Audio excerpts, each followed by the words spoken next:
Segunda-feira, vamos embora, mais uma semana com muita informação para você. Estamos só no início, temos aí muita coisa ainda. Essa semana a gente ainda passa pela Câmara Municipal de Mossoró, tem mais notícias sobre o governo do estado, Prefeitura de Mossoró, que tem evento aí, grande evento, publicidade agendada para a próxima quarta-feira. Então você fica aqui com a gente, já sabe que a gente traz a cobertura completa dos acontecimentos políticos de Mossoró, região, estado e Brasil. Participe com a gente. Hoje, Fernanda Abreu, advogada, professora da UET, você já conhece, está aqui com a gente. Ela agora faz parte do Conselho Estadual dos Direitos das Mulheres. Nós vamos conversar sobre isso e incluir o Agosto Lilás nessa conversa também. Eu conto com sua participação. Você sabe o que é violência contra a mulher? O que é que você pensa quando se fala em violência contra a mulher? Manda aí pra gente. Você pode falar também sobre qualquer outro assunto, traga a sua pauta, a sua denúncia, fique à vontade para fazer o programa de hoje com a gente nos contatos que estão aqui na tela, para você mandar a sua mensagem para o cenário político desta segunda-feira. Boa noite, Vanúvio. Boa noite, Carol. Boa noite para você, minha amiga telespectadora. Boa noite para você, meu amigo telespectador. Estamos começando mais uma edição aqui do Cenário Político TCM, mais uma semana ao lado de você que nos acompanha sempre aqui ao vivo, 7h25 da noite, você na reprise 10h40, a você que nos acompanha também do nosso YouTube, aí da TCM, a playlist do Cenário Político, todas as entrevistas aqui do Cenário no YouTube. Muito obrigado pela companhia em mais uma semana que está só começando. Um abraço lá para o Johnny, que sempre assiste aqui ao nosso Cenário Político. Vamos já de informação. Uma mulher foi agredida pelo companheiro nesse final de semana. A cena foi registrada por uma pessoa que passava e denunciou e o homem foi preso. As agressões acontecem em plena via pública. O homem agride a companheira e é filmado.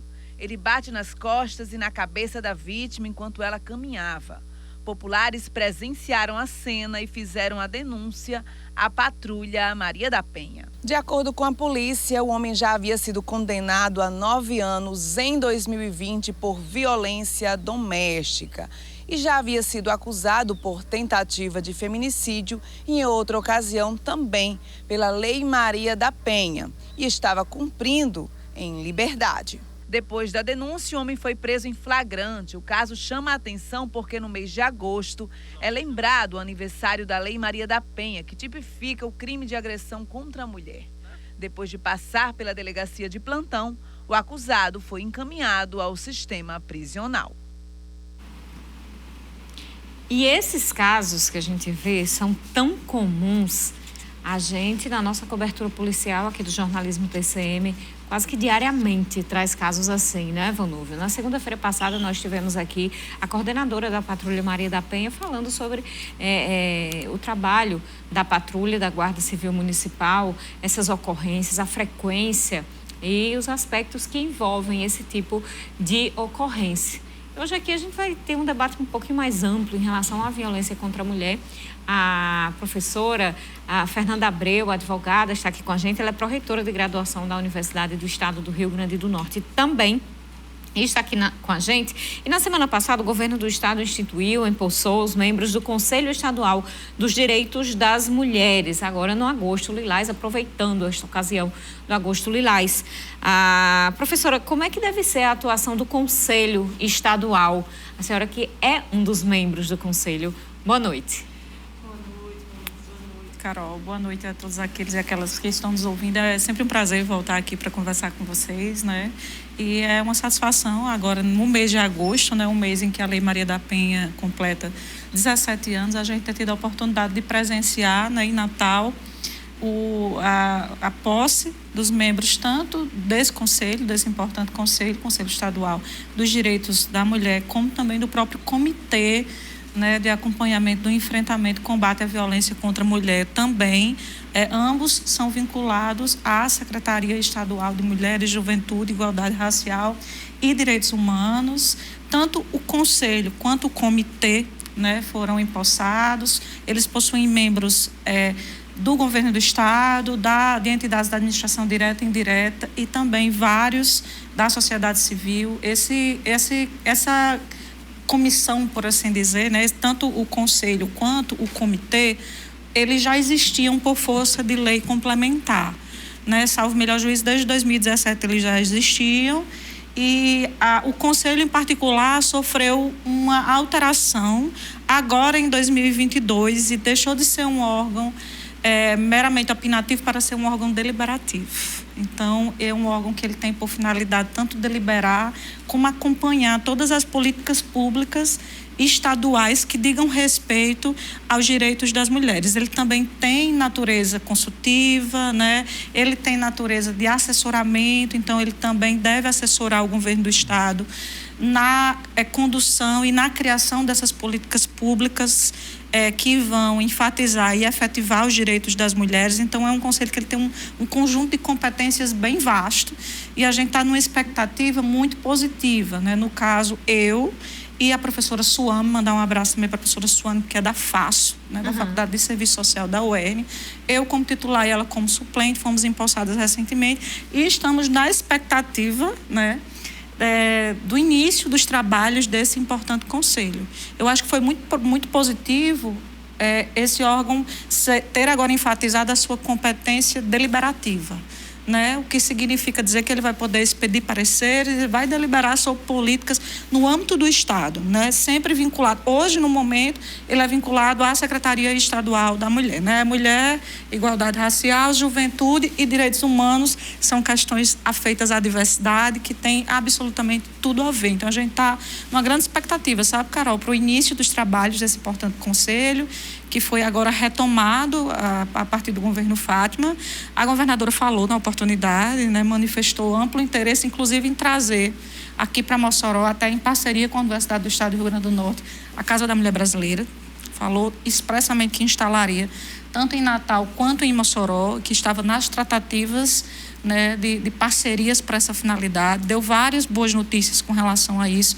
Então, a nossa expectativa, né, enquanto representantes, inclusive, em nome da Universidade do Estado do Rio Grande do Norte, eu, professora Suame, é que a gente, também como estudiosas dos direitos das mulheres, é que esse conselho ele venha contribuir de maneira muito positiva e muito propositiva, tanto para a construção de novas políticas, quanto para a identificação, né, e a avaliação das políticas que já existem no Estado do Rio Grande do Norte. É um órgão, portanto, deliberativo e que tem ali a tomada de decisões importantes. O que já pode se falar de pauta? Vocês não receberam isso, mas o que pode partir de uma provocação dos membros desse conselho, ações? O que pode surgir, né, a partir agora dessa nova etapa? Então, Vanúvia, assim, pelas competências que o Conselho tem, inclusive uma coisa interessante, sabe, Vanúvia e Carol? Esse Conselho ele foi criado por lei complementar e as competências dele estão em lei complementar, né? Então, assim, ele está estabelecido de maneira permanente e tem, como eu disse, uma série de competências. Competência deliberativa, competência consultiva, competência avaliativa de políticas públicas, competência de assessoramento. Então, as possibilidades, elas são imensas. Concretamente, eu imagino que uma das primeiras coisas que um conselho dessa natureza precisa fazer é exatamente conhecer o que nós já temos para avaliar o que nós já temos e, em consequência disso, né, fazer proposições que venham a melhorar tanto as políticas já existentes, como também propor alterações e propor novas políticas que sejam necessárias tanto a construção de novos direitos quanto a efetivação dos direitos que já existem. E aí há uma infinitude de possibilidades. Eu mesma sempre faço uma categorização para fins de estudo desses direitos, separando-os, né, tanto no âmbito do trabalho, são os mais enfáticos, aqueles direitos associados ao âmbito do trabalho são os que a gente mais conhece, os direitos ligados ao âmbito da política, da participação política da mulher. A gente já falou várias vezes sobre esses direitos aqui, porque o Brasil ele possui, né, há várias décadas cotas para a participação política das mulheres e vem tentando avançar nisso, mas como nós sabemos, né, Carol, sem muito sucesso. A gente também tem o âmbito dos direitos sexuais e reprodutivos, né? A gente tem o âmbito dos direitos relacionados ao combate à violência, que é muito ligado à perspectiva da família, porque o tipo de violência mais comum, mais enfático que acontece na vida das mulheres é a violência doméstica e familiar. Inclusive, o comitê que foi empossado na mesma data é o Comitê de Enfrentamento à Violência contra a Mulher. E tem participantes, né, do Poder Judiciário, do Ministério Público, também do Estado do Rio Grande do Norte. A ouvidora-geral da Universidade do Estado do Rio Grande do Norte, Sefredito, um abraço para ela também, é membro do comitê. Então, assim, o conselho ele é mais amplo porque ele trata dos direitos das mulheres de maneira geral. E o comitê ele é mais específico porque ele vai trabalhar e acompanhar a política de enfrentamento à violência contra a mulher no estado do Rio Grande do Norte. Então, eu entendo que esse passo é um passo muito importante. Assim, até para mensurar concretamente, a primeira coisa é saber o quê, né? O quê? Como nós estamos trabalhando, como nós estamos fazendo. Agora, recentemente, por exemplo, na Assembleia Legislativa, né, Carol, do estado do Rio Grande do Norte, a gente viu que foi instalada a Procuradoria, né, de Direitos das Mulheres, sabe? É uma política muito interessante também de acompanhamento. Então, a gente vê uma movimentação muito propositiva, muito interessante no âmbito do Estado, no sentido de dar ênfase, dar visibilidade a esses direitos. O maior desafio deles, eu penso, no entanto, no momento, é concretizá-los. E aí é isso que a gente vai precisar se perguntar, né? Para se perguntar como concretizar, é primeiro o que nós já temos, o que nós executamos, e aí depois sim, para onde nós vamos em cada uma dessas esferas. Trabalho, direitos sexuais e reprodutivos, política, família. É um universo, afinal nós somos mais da metade da população do mundo, então um universo muito grande de possibilidades e de questões, né? Vamos então fazer um intervalo, no próximo bloco tem muita coisa para conversar, daqui a pouquinho a gente volta.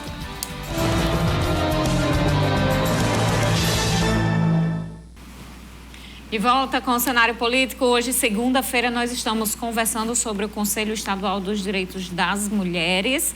A professora Fernanda Abreu, advogada, ela faz parte do Conselho e está aqui conversando com a gente sobre os direitos das mulheres e Agosto Lilás também. Participe com a gente, mande aí sua mensagem sobre este assunto ou outro assunto que envolva política aqui para o nosso programa desta segunda-feira. Vamos de informação. Segundo o governo do estado, o PAC 3 será um marco para a economia potiguar. A governadora Fátima Bezerra e parte de sua equipe concederam nesta manhã uma coletiva para falar sobre o assunto. O projeto lançado na sexta-feira deve destinar mais de 45 bilhões de reais ao Rio Grande do Norte. Ao todo, o governo diz incluir mais de 400 projetos e medidas institucionais agregadas ao PAC, envolvendo o governo estadual, prefeituras e iniciativa privada. As propostas vão do saneamento básico nos municípios a investimentos em obras de mobilidade urbana, infraestrutura hídrica e rodoviária, construção de creches, escolas e moradias, inclusão digital e energias renováveis. Os principais projetos de interesse do governo do estado estão agrupados em 6 eixos: Ramal do Apodi da Transposição, Projeto Seridó e Barragem Oiticica, construção de novo hospital de urgência e emergência em trauma e neurocirurgia em Natal, Porto Indústria Verde, Minha Casa Minha Vida, Infovia Potiguar e a duplicação da BR-304. Isso é um projeto transformador para o Rio Grande do Norte, pelo que significa, primeiro, do bem-estar para a população, né? Duplicação significa segurança, conforto e, ao mesmo tempo, o que isso vai proporcionar de impulso, de fomento ao desenvolvimento econômico e social do Rio Grande do Norte. Isso é um sonho que a gente acalentava há muito tempo. Daí dizer aqui da minha imensa alegria da gente ter conseguido incluir exatamente no PAC 3. Agora, literalmente, mãos à obra para que a gente, até 2026, possa concretizar todos esses importantes investimentos. O PAC 3 também prevê a construção das linhas de alta tensão para escoamento da produção de energia elétrica e instalação de novos parques eólicos e fotovoltaicos.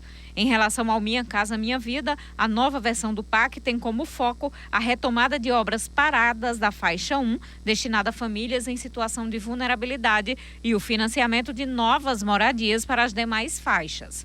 A área hídrica será contemplada. É um conjunto grande de obras e um montante grande de recursos com a capacidade, potencial de realmente, através de obras estruturantes, transformar a realidade do Rio Grande do Norte. Como são muitas, vamos lá. em relação à transposição de São Francisco no chamado ramal do Apodi. A obra está em pleno curso, os recursos já estão disponíveis, é 1,6 bilhão.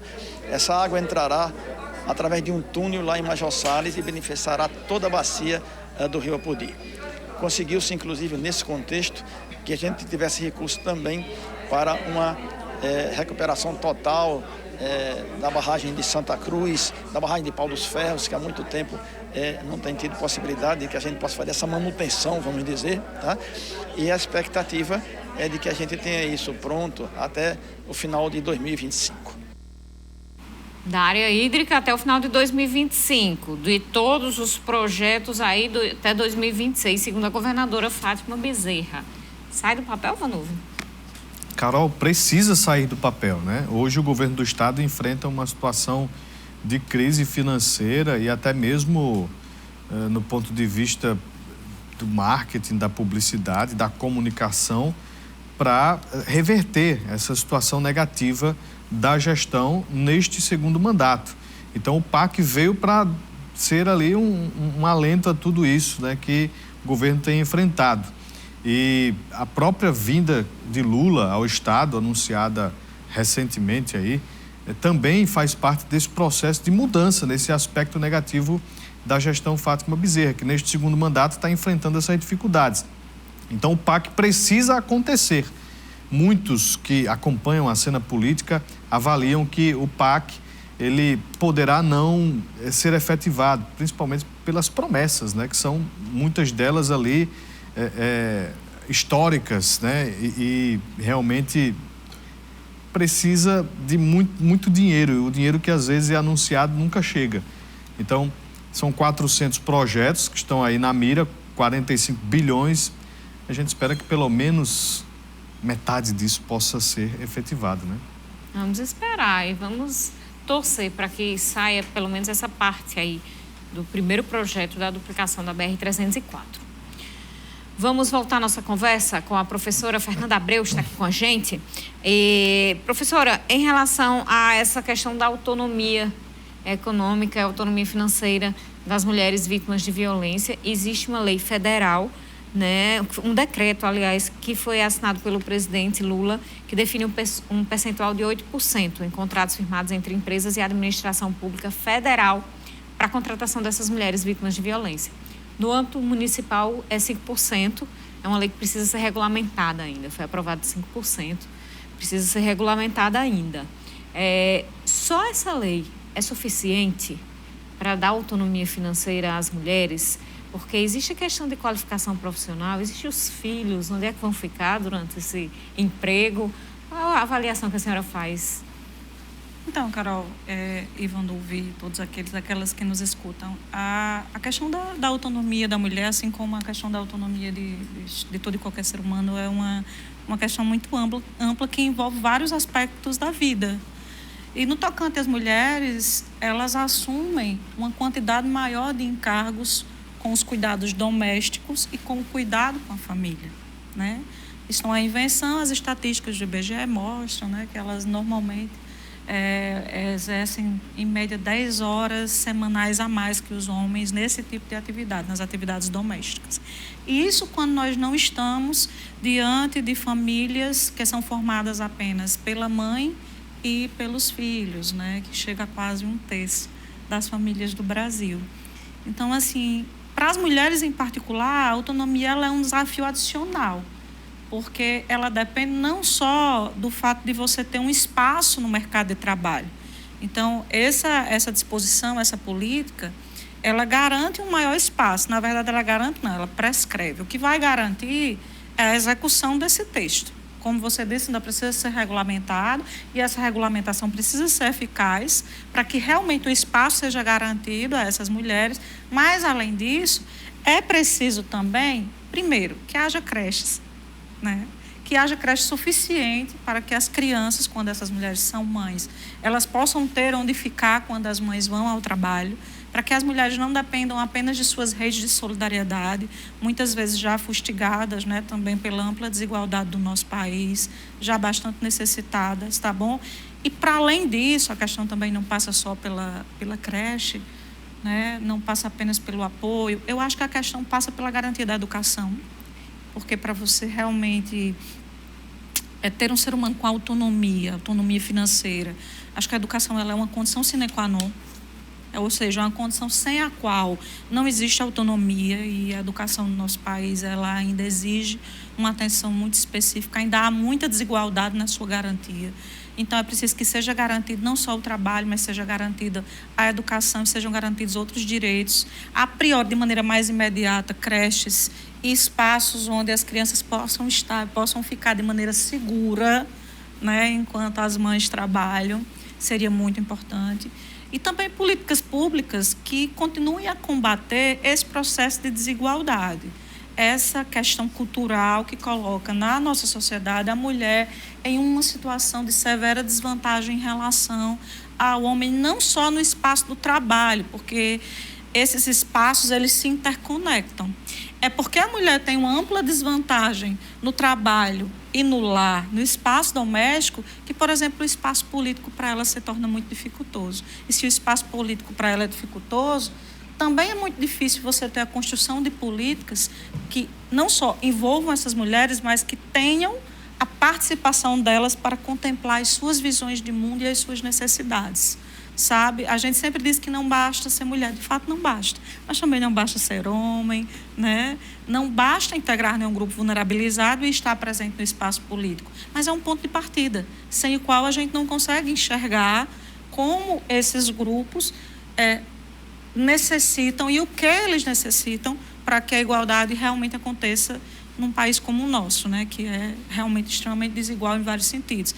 Então, aí você vai só resumindo, você vai ter que olhar o espaço do trabalho, o espaço do lar, especialmente divisão de tarefas, a garantia de uma educação tanto para a mãe quanto para a criança, e eu acho que o espaço político ele é um espaço sem o qual é impossível você também falar em autonomia. E olha que eu não falei nem em direitos sexuais e reprodutivos, porque essa é uma história que merece conotação à parte.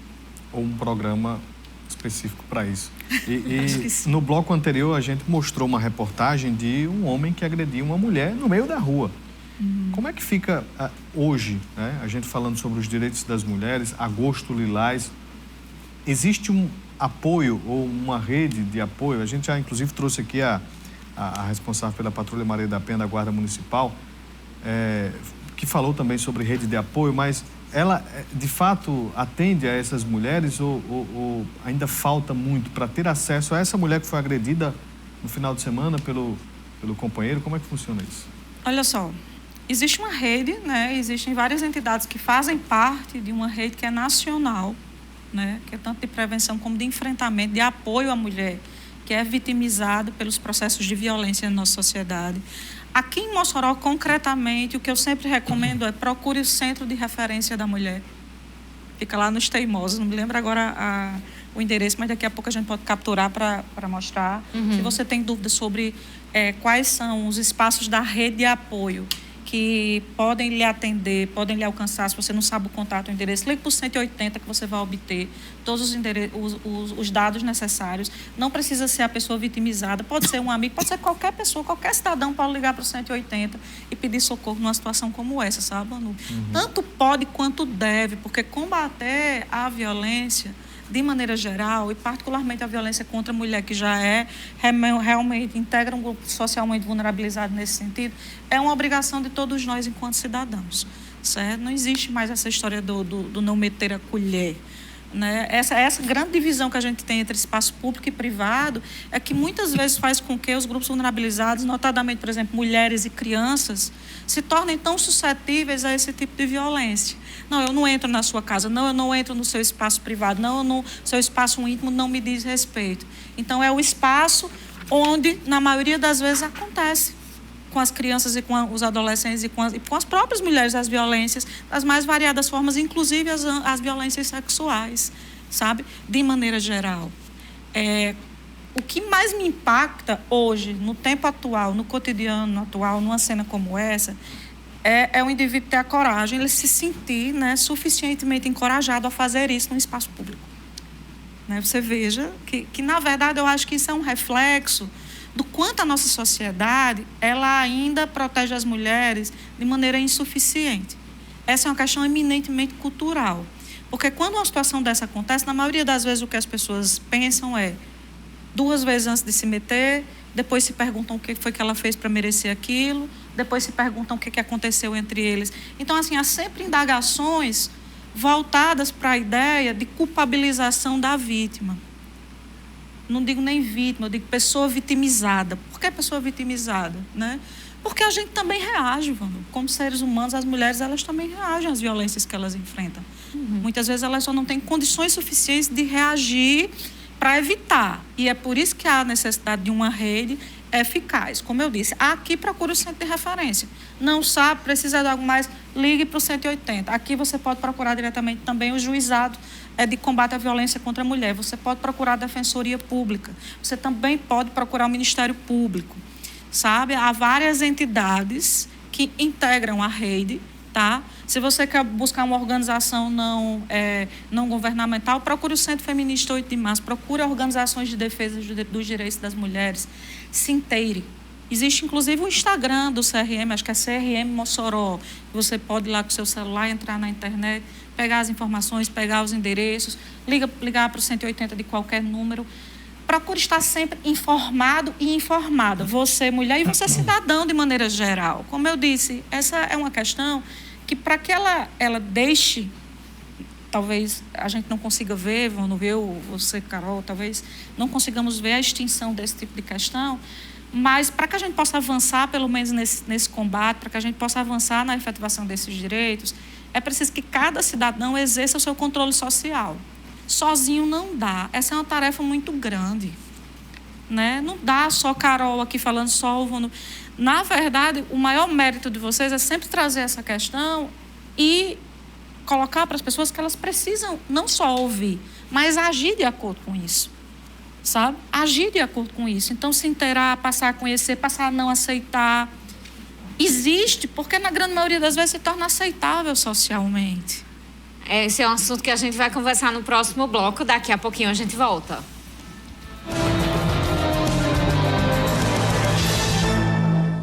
De volta ao cenário político de hoje, tem tanto assunto, nem vai dar tempo, sabe? Tem muita coisa para a gente conversar, porque nós estamos conversando sobre os direitos das mulheres, violência contra a mulher. Agosto Lilás, com a professora da UERN, advogada, pró-reitora de graduação, Fernanda Abreu. Se fosse dizer aqui todas as funções, currículos, cargos, e a gente ia demorar que só. Mas basta você saber que pode mandar sua pergunta aqui, que ela vai responder para você através das nossas redes sociais. Nós temos o WhatsApp, Twitter e Instagram aí disponíveis para você no programa de hoje. Participe com a gente. Tem uma informação, Carol, que está publicada lá no tcmnoticia.com.br. O diretor emérito do Colégio Diocesano Santa Luzia, o padre e professor Sátiro Cavalcante Dantas, de 93 anos, está internado em leito clínico do Hospital Wilson Rosado, aqui em Mossoró. A internação iniciou no sábado passado, dia 12, para tratamento contra pneumonia. A Diocese de Santa Luzia de Mossoró pediu uma corrente de orações em favor de sua saúde e rápida recuperação. Então, você aí que está nos acompanhando, vamos participar desta corrente de oração aí para a saúde de Padre Sátiro. Exatamente, vamos reforçar essa corrente de oração a pedido da própria igreja, da própria diocese.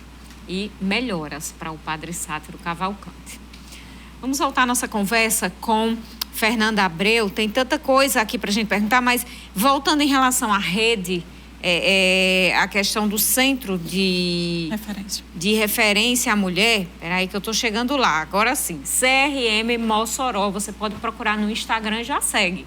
CRM Mossoró, o endereço é Rua Raimundo Firmino de Oliveira, sem número, nos Teimosos, no Alto de São Manuel, e tem o contato do WhatsApp, inclusive do e-mail do CRM, se você seguir no Instagram. Então, já fica aí por dentro de tudo. Se quiser tirar dúvida pelo WhatsApp, tira. Já toma conhecimento aí do funcionamento do CRM, que tem uma rede de profissionais ali para atendimento a esta mulher.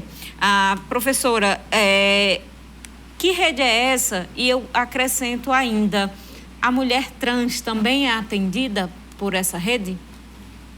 Vamos lá, Carol. A primeira coisa, né? A rede ela é nacional e tem participantes, obviamente, estaduais, regionais, locais. O CRM ele faz parte dessa rede, né? E ele tem o que a gente chama de equipe multiprofissional, porque a questão da violência contra as mulheres ela é uma questão muito complexa. Ela envolve não só a mulher, né, e aquele que a vitimiza. Eu digo aquele no masculino porque geralmente é assim que acontece, embora a violência contra a mulher ela não esteja realmente limitada a esse vitimizador masculino, mas predominantemente quem mais a vitimiza mesmo são os homens. E ela acaba envolvendo na sua complexidade as pessoas que integram a família, né? Não só a mulher, mas os filhos. Então, ela abala emocionalmente, ela muitas vezes torna para a mulher inacessível o seu local não só de morada, mas também o seu local de trabalho, né? Então, uma situação muito complexa. E aí, daí porque a gente diz, procura o CRM, é importante que haja uma equipe muito profissional, porque você vai contar com assistente social, você vai contar com psicólogo, você vai contar com uma equipe que pode fazer, né, dar as orientações para os encaminhamentos jurídicos necessários. O Poder Judiciário, por exemplo, conta com os juizados da violência contra a mulher, que são juizados especializados para tratar exatamente essas questões. Tá certo? E há também a possibilidade de abrigamento, né? Que já há a possibilidade extrema quando a mulher não pode mais. Claro que o abrigamento não acontece no centro de referência. No centro de referência você tem apenas os serviços e os encaminhamentos, mas é muito importante que a população como um todo conheça essa rede, tenha acesso, faça contato com o 180, certo? E sempre que necessário, não deixe de agir em defesa daqueles que são vitimizados daquelas que são vitimizadas pela violência, e a gente coloca até daqueles, porque na grande maioria das vezes não só a mulher sofre com esses processos, a família como um todo, particularmente os filhos, né, são também bastante alcançados por isso. Essas relações elas são geralmente relações de continuidade, por isso que a Lei Maria da Penha, que agora completa, né, 17 anos, ela é uma lei que ela traz uma série de políticas, inclusive de cunho educativo, né? O pessoal diz muito, a Lei Maria da Penha é para punir agressor. Na verdade, a Lei Maria da Penha, a única coisa que ela faz em termos de tipo penal é penalizar o descumprimento de medida de urgência. Ela não trouxe tipo penal nenhum, né, a rigor. Ela, na verdade, fortalece a proteção das mulheres. Ela estabelece políticas de gênero, políticas de proteção. Ela sofreu várias alterações ao longo do tempo, importantes, por exemplo, para permitir que a autoridade policial defira medidas de urgência, para estabelecer que os agressores vão passar por processos educativos. Ela foi reforçada, há um processo contínuo de melhoramento dessa lei, exatamente para que a gente possa, enquanto sociedade, avançar nessa proteção ampla, sabe? Compreendendo que o fenômeno não é um fenômeno só criminal, só penal, não é só sobre você punir e aprisionar pessoas que batem em mulheres, que muita gente tem a visão mais estrita, né, mais estrita desse aspecto, tá? Certo? E com relação à população trans, né, e travestis, lembrando que o centro de referência é um centro de referência da mulher. Então, se você tem, né, a condição de mulher, sim, mas se você não tem essa condição de mulher, né, aí você tem o ambulatório LGBT da Faculdade de Enfermagem da UERN, e tem também o ambulatório trans e travesti lá no Hospital da Mulher, que é também uma parceria, funciona numa parceria de administração. No caso, a UERN é responsável pela administração acadêmica, tá? Essa é uma atividade muito importante. Veja que são 2 ambulatórios, um que atende a população LGBT de maneira geral, funciona na Faculdade de Enfermagem, ali no centro, e você tem no Hospital da Mulher o ambulatório trans e travesti, que acabou de ser instalado, foi instalado recentemente com uma série de serviços, e a propensão é de que esses serviços eles sejam ampliados, né, à medida que o tempo vai passando, à medida que essas políticas sejam fortalecidas, para que se possa alcançar as necessidades específicas desse grupo, tá certo? Das pessoas trans e das pessoas travestis de maneira geral. A gente tem aqui algumas participações. Vou começar aqui com o assunto do Luiz Aires. Continua faltando água no aeroporto 2, Caerne. Alô, Caerne. Espero que a população do bairro continue ligando para a Caerne e cobrando, viu? Não somente aqui no cenário político. A gente tem aqui a participação do Luciano Alex Alves. Pergunta a professora em relação à tese de defesa da honra nos casos de feminicídio em que o STF declarou inconstitucional. Logo, tínhamos decisões do judiciário que defendiam essa tese. Qual a opinião da professora sobre essas aberrações jurídicas? Olha só, como é o nome dele mesmo? É o Luciano. Oi, Luciano, boa noite. Eu concordo com você, é uma aberração, né? Uma aberração jurídica que, infelizmente, perdurou durante muito tempo. Eu acho que ainda perdura no nosso imaginário, né? Porque se não perdurasse no nosso imaginário, se não houvesse ainda pessoas que, de alguma maneira, acreditam que isso tem alguma pertinência, a gente não estaria a essa altura do campeonato tendo que discutir isso, tendo que falar nesse absurdo. E o STF, que é a Corte Suprema do país, né, Corte Máxima, Supremo Tribunal Federal, não teria que meter a mão nisso para dizer que é inconstitucional esse tipo de defesa, né? Você admitir que uma mulher seja morta em salvaguarda a um suposto direito de honra titularizado pelo seu esposo, seu marido, seu namorado, né? Essa perspectiva da defesa da honra nos tribunais de júri ficou muito famosa historicamente com o caso Ângela Diniz. Eu não sei se vocês lembram, né? Um caso de ampla repercussão. Acho que talvez seja até um caso estudado nas faculdades de jornalismo, coisa do gênero, né? Vai ter um filme ou uma série, inclusive, sobre isso. Isso, ela e o Doc Street, né? Que exatamente houve uma grande movimentação das organizações feministas. Ele realmente conseguiu livrar-se da penalidade num primeiro julgamento. Esse primeiro julgamento foi anulado e num segundo momento ele foi condenado. Mas esse caso ele expôs de maneira muito visceral, né, a crueldade desse tipo de defesa que perdurou durante muito tempo na nossa sociedade. Não é isolado, mas felizmente agora o STF declarou de uma vez por todas a inconstitucionalidade, de forma que nenhum tribunal mais pode acatar esse tipo de justificativa, sabe? O que mais me impressiona é que tenha sido, eu vou repetir, é que tenha sido necessário o STF dizer isso. Veja, é cultural, isso é cultural, sabe, Carol? Sim. O que é aceitável? Por exemplo, o adultério, ele é criminalizado no Código, né? A gente já teve momentos em que, por exemplo, o estupro, momentos na nossa história em que, por exemplo, o estupro, o homem não seria penalizado caso ele casasse com a mulher que foi estuprada. A gente já teve circunstâncias legais no nosso estado, no nosso estado brasileiro, onde a mulher ela era total ou parcialmente incapaz e até para estudar ela necessitava realmente de autorização do seu cônjuge. Né? Ela já foi proibida durante muito tempo da existência de jogar futebol, por exemplo. Né? Então, aqui em Mossoró, a gente teve Celina, que foi árbitra. Né? Então, Mossoró é uma cidade.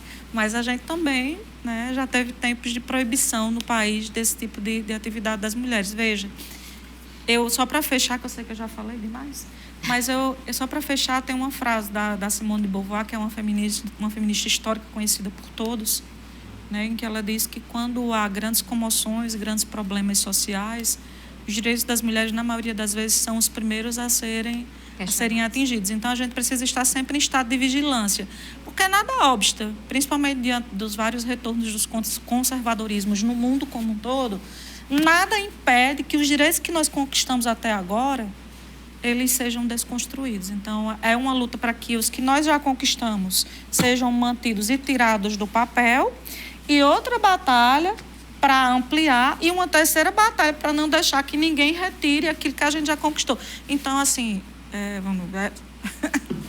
É um campo de batalha. Tentar ler mais uma participação aqui. Primeiro, Odete, que parabeniza a pauta do programa. Muito obrigada, viu, Odete? E a gente que agradece. E parabeniza também a professora Fernanda. E o Ortuan Lima pergunta, ele levanta aqui possibilidade de violência política. Se Dilma Rousseff foi impedida de terminar o segundo mandato por ser mulher ou não? Ele está assistindo lá de Aracati, do Ceará. Como é o nome dele? Ortuan. Olha, há muitas pessoas que defendem que se realmente a presidente não fosse mulher, ela teria conseguido concluir o mandato dela, né, que ela foi vítima de violência política. Vários fatos em particular, né, foram apontados como específicos dos atos de violência política como aquele adesivo, por exemplo, que se usava né, nos veículos, né, nos tanques de gasolina, com a imagem da então presidenta. Eu não sei dizer, assim, valorar a história dessa forma, Carol, é muito difícil. Eu não arriscaria dizer que se ela não tivesse sido vítima de violência política, ela teria terminado o mandato. Mas eu acho que o fato dela não ter terminado tem muito a ver, sim, com a condição de mulher, com a violência política que ela atravessou. E, com certeza, ela foi muito vitimizada por esse tipo de violência. Bento Carlos gostaria de saber se existe mulher mais acometida de violência em relação à classe social. Sim, as mais pobres, as mulheres negras, com certeza, as aprisionadas. Então, há uma interseção nos fatores de vulnerabilização social, sabe? À medida que a gente chama de interseção, né? Ou de interseccionalidade. Então, você vai ter, no caso, as mulheres mais jovens, crianças e adolescentes, são as mais vitimizadas por crimes sexuais, por exemplo. E as negras, as mais pobres. Então, quanto mais socialmente vulnerabilizada, quanto mais fatores de vulnerabilização social a mulher reúna, mais vitimizada pelos processos de violência de maneira geral ela é. Quero mandar um alô do João da UPA do BH. O Evandro do Ouro Negro, a gente não tem mais tempo para fazer sua pergunta. Ele fala em relação à redução de carga horária, porque a mulher acumula função. Está aqui dizendo que somos super guerreiras. Na verdade, nós somos super sobrecarregadas, viu? A gente precisa também tirar esse título de guerreira, porque não tem mérito nenhum em ser tão sobrecarregada. Professora Fernanda Abreu, muito obrigada pela entrevista. Eu que agradeço, viu? Um abraço para você, para o Vanu, para os meninos que estão aqui por trás das câmeras, que sempre nos recebem com muito sorriso. E para quem está em casa, pessoal, lembrar, o direito das mulheres é ônus, é dever de todos nós, tá bom? Um abraço e até a próxima. Seja sempre bem-vinda, professora. Você de casa, boa noite, até amanhã. Muito obrigada pela audiência no programa de hoje. Amanhã a gente se encontra ao vivo aqui na TCM. Uma ótima noite e até lá. Cenário político. Oferecimento. Concrete. E Queiroz Atacadão. O barato de verdade. O que muda em 40 anos? Você, as pessoas ao seu redor, sua casa. E nós também. Há 4 décadas. É o movimento que nos transforma. Mais que pisos, vigas, lajes, nossos produtos são o resultado de um trabalho aprimorado com a excelência de anos. Afinal, em 40 anos muita coisa se transforma, mas o que não muda é a nossa qualidade e compromisso